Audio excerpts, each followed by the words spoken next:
I never really believed that evil could hide behind a smile until I met my stepmom, Victoria. When my dad introduced her to me 2 years after my mom passed away, she seemed perfect. She had soft blonde hair, wore elegant clothes, and always smelled like expensive perfume. Everyone loved her, but from the very first day, I could tell something was off. She was too sweet, too polished, like someone always performing for an audience. At first, I tried my best to make things work. I helped her cook, cleaned up after dinner, and even complimented her on how nicely she decorated the house. But she barely noticed me. She'd smile at my dad and then look through me as if I didn't exist. Whenever Dad wasn't around, her tone changed, cold, sharp, and dismissive. I told myself it was just her way of adjusting, but deep down, I knew it was more than that. Coming home from college for the summer was supposed to be relaxing. I wanted to spend time with my dad, maybe visit my old friends, and enjoy home-cooked meals after months of cafeteria food. But the moment I stepped inside the house, I felt the tension. Victoria greeted me with that same fake smile and said, "Oh, Lena, you're back. I hope you don't mind sharing the guest room this time." My old room had been turned into her home office. I just nodded and told her it was fine, but inside it stung. She had slowly taken over everything, the house, the kitchen, even my dad's attention. He was happier than I'd seen him in years, and that made it harder to say anything. Whenever she made some passive-aggressive comment, he thought I was being sensitive. So I kept quiet. The first few days passed awkwardly. Victoria would cook fancy dinners, salmon, roast chicken, creamy pasta, but she never made enough for 3. She always plated a generous portion for my dad, a smaller one for herself, and left me with scraps or leftovers. I didn't complain. I just ate what I could and told myself I'd be back at school soon. Still, I started noticing things that didn't make sense. She'd whisper on the phone when Dad wasn't home. Once, I caught her saying something about getting rid of problems for good. When she saw me, she froze and smiled like nothing had happened. I laughed it off at the time, but the words stuck with me. One night, after she made my dad's favorite lasagna, I saw the way she looked at it, proud, almost satisfied. She covered it carefully and told me not to touch it, saying it was for him when he got home from work. Her tone wasn't casual, it was firm, like a warning. I didn't know why, but something about that meal made me uneasy. I didn't realize then that one simple decision, one plate of food, would change everything. I had no idea what was coming, or how close I was to finding out just how dangerous that smile really was. After a few weeks back home, things started to feel worse. Victoria's act was perfect whenever Dad was around. She laughed at his jokes, kissed his cheek while serving dinner, and always made sure his plate looked picture perfect. To anyone else, she was the definition of a loving wife. But when it was just the two of us, her mask slipped. The warmth in her voice turned into sharp, cold words. She barely looked at me unless it was to give an order or a fake smile that never reached her eyes. She treated me like a guest who overstayed her welcome. Every morning, she made breakfast for Dad, eggs, bacon, and coffee brewed just the way he liked it. For me, she'd leave burnt toast or tell me there were leftovers in the fridge. I didn't say anything because I didn't want to cause trouble. I kept reminding myself that I'd be going back to school soon, and I could handle her until then. But deep down, I felt something was wrong. It wasn't just dislike. It was something darker, heavier, like she wanted me gone completely. Sometimes I'd hear her talking softly on the phone. The walls in the house weren't thick, and her voice would drift through the hallway. She never said names, but her tone always made my skin crawl.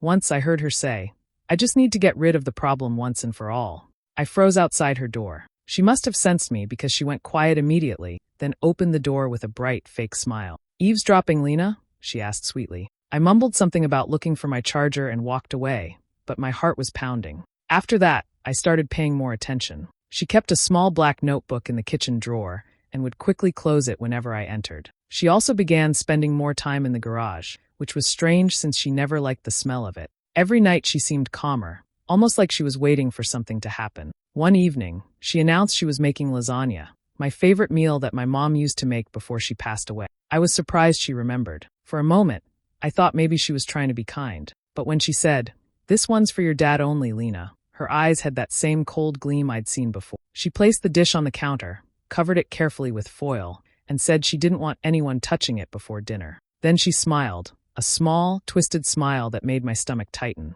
I told myself I was imagining it, but a voice in my head kept whispering that something wasn't right. That night, as the smell of lasagna filled the house, I couldn't shake the uneasy feeling growing inside me. I didn't know why, but it felt like that meal meant more than just dinner. Something inside me warned that this was the moment everything was about to change. That night, the house was quiet except for the sound of rain tapping against the windows. Dad called to say he'd be late because of a meeting at work. Victoria didn't seem bothered. In fact, she looked almost pleased. She told me she'd already prepared dinner, and that Dad could heat his food later when he got home. The smell of lasagna filled the air, rich with cheese and spices. My stomach growled, but I didn't dare touch anything without permission. She poured herself a glass of wine and told me she was going to take a shower before dinner. "Don't wait up for me," she said lightly, her voice too calm, too careful. Then she disappeared down the hallway, her heels clicking softly against the floor until the bathroom door closed.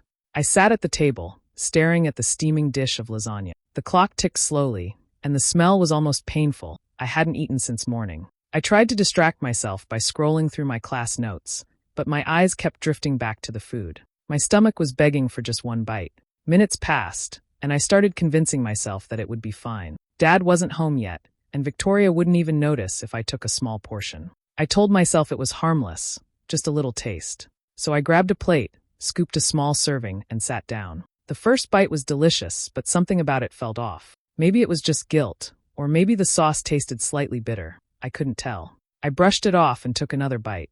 Not even 5 minutes later, I started feeling strange. My vision blurred slightly, and my heartbeat sped up. The room seemed to tilt a little, and I gripped the edge of the table to steady myself. My hands were trembling, and a cold sweat formed on my forehead. I thought maybe it was exhaustion, but then a sharp pain hit my stomach, twisting it like a knot. Panic set in.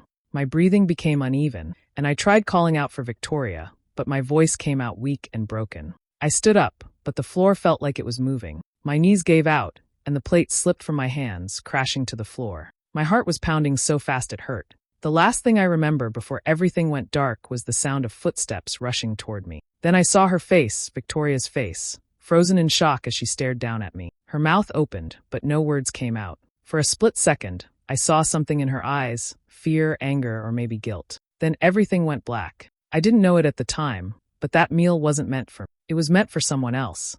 And by the time I realized it, it was already too late. When I opened my eyes, everything was blurry and bright. The ceiling above me was white, and the steady beeping sound beside me told me I wasn't at home. My throat was dry, and there was a strange taste in my mouth. As I tried to move, I felt a tug on my arm and realized there were 4 tubes connected to me. My whole body felt weak, like all my strength had been drained. Then I saw my dad. He was sitting in a chair next to the bed, his hands clasped together, his eyes red and tired. When he noticed I was awake, he stood up so quickly that the chair almost fell backward. "Lena, thank God," he said, his voice shaking. He grabbed my hand and looked at me with a mix of fear and relief. "You scared me half to death." Before I could speak, a doctor entered the room holding a clipboard. He asked me how I was feeling, and then explained what had happened. His words made my stomach drop. He said there were traces of rat poison in my system, but I was lucky they'd caught it in time. I stared at him, not understanding at first. Rat poison? How could that even happen? My mind flashed back to the lasagna, the strange taste, and Victoria's smirk before she went to take a shower. Dad looked confused and pale. He kept repeating that it didn't make sense, that there must have been some mistake. But when I saw the way Victoria stood in the corner of the room, pretending to cry, my skin crawled. Her makeup was smeared, and she held a tissue, but her eyes weren't wet. She was playing her part, the perfect, terrified stepmom. She kept saying things like, "Oh, I don't know how this could happen," and "I always make sure everything is clean." But the way she avoided my eyes told me everything. A police officer came in shortly after, asking a few questions about what I'd eat. He told us that samples from the kitchen had already been collected. Victoria's expression changed just slightly when she heard that, a quick flicker of panic before she regained her calm face. She tried to act confused, asking, "Samples? What for?" But her voice trembled, and even Dad noticed it. When the officer left, silence filled the room. My father finally turned to her, his face pale and drawn. "Victoria," he said slowly, "what's going on?" She looked offended, even hurt, and quickly turned it around. "You can't possibly think I'd hurt Lena," she said, clutching her chest dramatically. "You know how much I care about this family." I wanted to speak, to tell him everything, the phone calls, the cold looks, the way she'd warned me not to touch the food, but my voice was too weak. I just stared at her, and for the first time, she didn't smile. She knew the truth was slipping out of her control. Lying there in that hospital bed, I realized something terrifying. She hadn't planned to poison me. The lasagna was meant for Dad. I was never supposed to take that bite. And now, because I did, her perfect act was starting to fall apart, piece by piece. The next few days at the hospital felt like a blur. Detectives came and went, asking questions, taking notes, and trying to piece everything together. They questioned me first, gently but firmly, wanting to know what I remembered about that night. I told them about the lasagna, how Victoria had told me not to touch it, and how she seemed surprised when she found me on the floor. They nodded, writing everything down carefully. Then it was Victoria's turn. She put on another performance, acting like a devastated wife and stepmother. She cried loudly, dabbed her eyes with tissues, and spoke in a trembling voice about how she could never hurt anyone. But even while pretending to cry, her hands didn't shake. She looked more annoyed than sad whenever she thought no one was watching. At first, my dad still believed her. He told the police it must have been some kind of mix-up, that maybe the poison came from old pest control chemicals in the garage. He kept defending her, saying she loved him and would never do something like that. I could see how much he wanted to believe it. After losing my mom, he was desperate to hold on to what he thought was love. But the detectives didn't look convinced.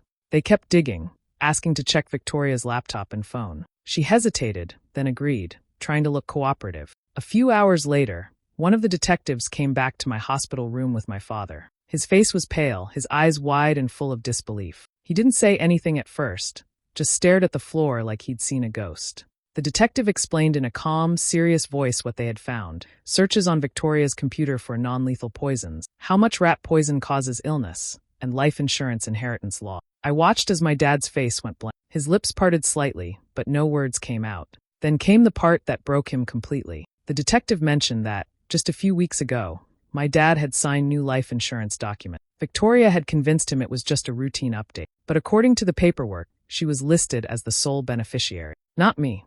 Not anyone else. Just her. The room felt heavy and silent. My dad slowly sat down, his hands shaking. She planned this? He whispered, almost to himself. The detective gave a small nod. That was the moment it all sank in. She had planned to kill him. The lasagna was supposed to be his last meal, not mine. I felt cold all over as the truth hit me. The perfect smile, the fake kindness, the way she had taken over the house. It all made sense now. She had been building up to this for months, maybe longer. I wasn't the target. I was just the mistake that ruined her plan. Victoria stayed silent after that. She didn't cry anymore, didn't speak much, just sat there with that same empty look on her face. The cracks in her mask had finally started to show, and this time, there was no way to hide them. A few days after the police found those searches on Victoria's laptop, I was discharged from the hospital. I still felt weak, but I wanted to go home and see things for myself. My dad was quieter than usual. He hadn't filed for divorce yet, but I could tell he was struggling to accept the truth. Victoria was pretending to cooperate with the investigation, acting calm and polite whenever the officers came by, but I could see the tension behind her eyes. She knew the walls were closing in. One afternoon, while resting in my room, a memory came back to me, something small but important. Months earlier, before I left for college, I had seen Victoria using a small silver flash drive. She used to plug it into her laptop and hide it quickly whenever someone walked into the room. Once, I'd even seen her slip it into her vanity drawer before locking it. At the time, I didn't think much of it, but now, after everything that happened, it felt like a clue. The next morning, Victoria went to the police station for more questioning. Dad was gone for work, and the house was finally empty. My hands were still shaky, but I forced myself out of bed and walked quietly to her. The air smelled like her perfume, heavy and sweet, the kind that made you feel dizzy after too long. I opened the vanity drawers carefully, one by one, but found nothing. Then I noticed a small piece of tape sticking out from under the wooden edge. My heart started racing. I peeled it back slowly, and there it was, the same silver flash drive I remembered. My hands trembled as I took it and plugged it into her laptop. I didn't know what I was looking for, but what I found made my blood run cold. There were voice memos, recordings of phone calls between Victoria and a man. His voice was deep and familiar, like someone she trusted. The first few recordings were about money and life insurance, but then it got darker. In one clip, she said, "He's too trusting. It'll be easy to mix small doses. No one will suspect a heart attack." The man laughed and replied, "Just make sure the papers are signed first." I scrolled through the files and found one labeled Final Plan. When I clicked it, I heard her voice again, clearer this time. "Once it's done, I'll transfer the money and meet you in Florida. We'll start fresh." That's when she mentioned his name, Greg, her ex-husband. The same man she had told my dad she'd cut out of her life years ago. Everything suddenly made sense. The poison, the insurance, the fake affection, it was all a plan. She never loved my father. She was going to kill him slowly, make it look natural, and disappear with the money and her ex. As I sat there listening to her voice, I felt a mix of anger and relief. Anger that she had fooled us for so long, and relief that I finally had proof. I copied the files onto my phone and hid the flash drive back where I found it. That was the moment I decided I wouldn't stay silent anymore. I knew exactly what I had to do, and this time, she wouldn't see it coming. When my dad came home that evening, he looked exhausted. He'd been trying to keep things together, but I could tell the truth was eating him up inside. I asked him to sit down because I had something to show him. My hands were shaking as I pulled out my phone and opened the audio files I'd copied from the flash drive. I pressed play. Victoria's voice filled the room. At first, Dad looked confused, but as she began talking about small doses and no one will suspect a heart attack, the color drained from his face. Then came the man's voice, Greg, laughing and agreeing with her plan. By the time the clip ended, my dad looked like someone had punched him in the chest. He didn't speak for a long moment. He just stared at the wall, breathing hard. Then his eyes filled with tears. I should have believed you, Lena, he whispered, his voice breaking. All those times you tried to tell me, and I defended her. I reached over and squeezed his hand. It's not your fault, Dad. She fooled all of us. After that, we went straight to the police station. The detectives listened to the recordings carefully, and their faces turned serious. One of them nodded and said it was enough to take the case further. They made copies of the evidence and told us to go home, but to stay where they could reach us. 2 officers volunteered to accompany us that evening. When we got back, the house was dark. Around 8 o'clock, Victoria's car pulled into the driveway. She walked in smiling, pretending nothing had happened. "Oh, you're home early," she said sweetly, setting her purse down. "How are you feeling, Lena?" My dad stood up slowly. "Better," he said quietly. Thanks to her. His voice was calm, but there was something cold in it that made her stop smiling. Then he nodded toward the officers, who stepped out from the hallway. Victoria froze, her eyes darting from him to them. "What's going on?" she asked, still trying to sound innocent. Dad didn't answer. Instead, he played the recording from my phone. Her own voice filled the room again, calm, cruel, and confident, talking about poisoning him. For a few seconds, she didn't move. Her face went pale, then turned red. "You went through my things," she shouted. "You set me up." She looked at me like she wanted to tear me apart. "You ruined everything." Her mask was gone completely now. The sweet, loving wife had vanished, and all that was left was fury. The officers stepped forward, telling her to calm down, but she started screaming that it was all my fault, that if I hadn't come home, none of this would have happened. Dad didn't say another word. He just stood there, staring at the woman he thought he loved, his face full of heartbreak. As the officers handcuffed her, Victoria kept shouting, but her words didn't matter anymore. Her plan had failed. The poison she meant for my father had exposed her instead. The act she'd built so carefully was destroyed in a single night, and this time, there was no pretending left. After that night, everything moved fast. The police took Victoria away in handcuffs, and it felt like the entire neighborhood was awake watching. The flashing red and blue lights made the house look strange, like a stage where her fake life was finally collapsing. My dad and I stood on the porch in silence, neither of us knowing what to say. When the officers drove off, it was finally quiet again, too quiet.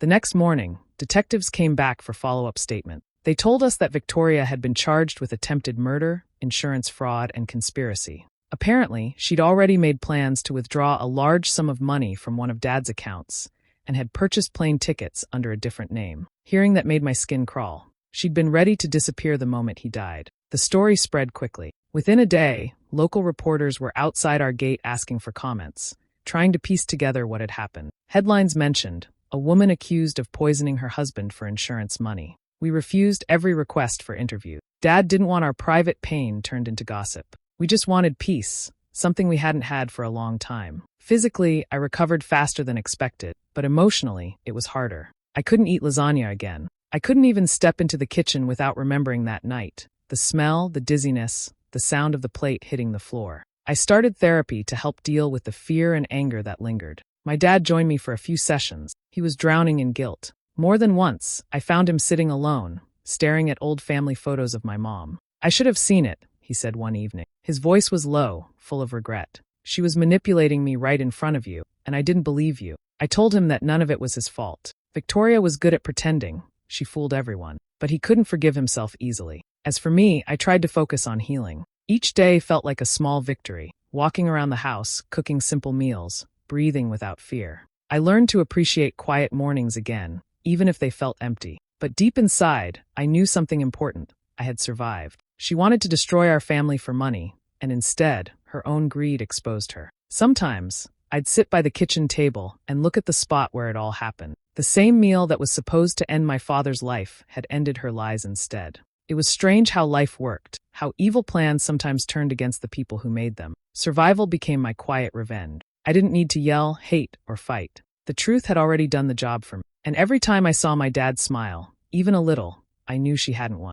Months passed, and life slowly began to settle into something that felt normal again. The investigation ended, and Victoria stayed in custody waiting for her trial. The house felt lighter without her, but it also carried too many memories. Some nights, I could still hear echoes of that awful night. The crash of the plate, the sirens, my dad's shaking voice.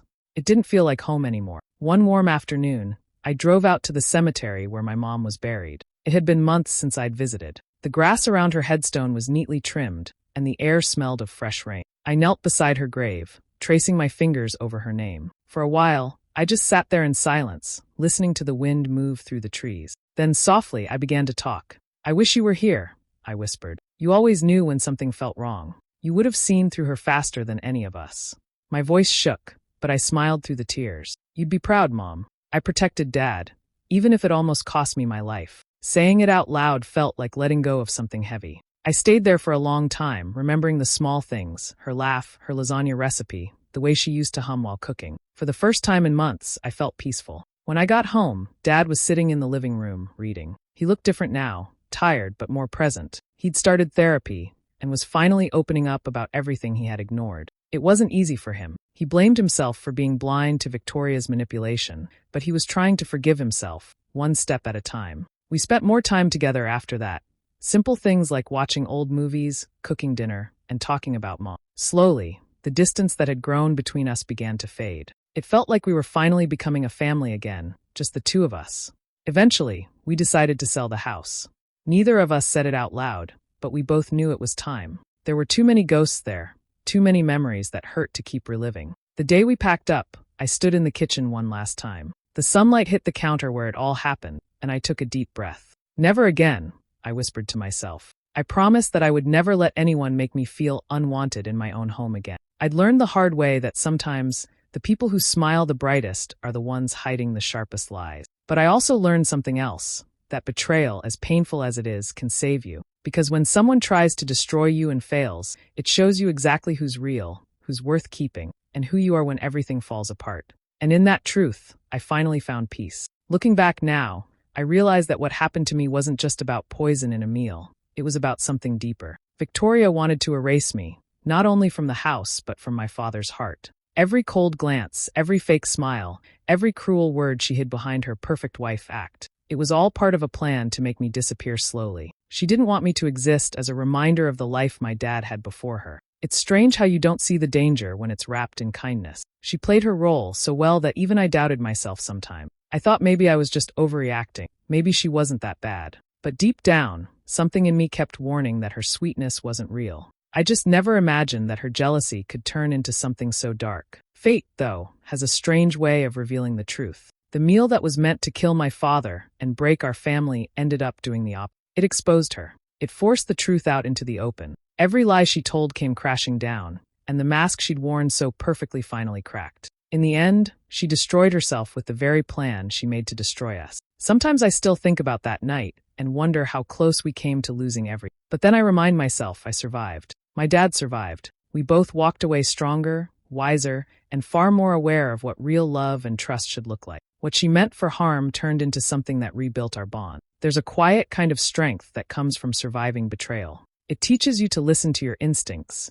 even when everyone else tells you you're imagining. I learned that if your heart is uneasy, it's for a reason. The world tells us to be polite, to keep peace, to ignore small red flags. But sometimes those small things are warnings, and listening to them can save your life. So if you've ever felt unwanted by someone who's supposed to care, don't ignore it. You don't owe anyone your silence just because they smile and pretend to love your family. The truth has a way of finding light, no matter how deeply someone tries to bury it. Evil hides behind charm. It hides behind fake kindness and sweet words.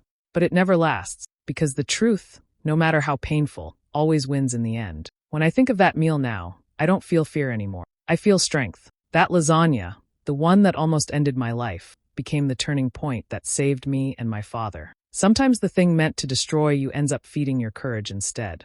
And when you finally see the truth for what it is, you realize that survival itself is the sweetest revenge.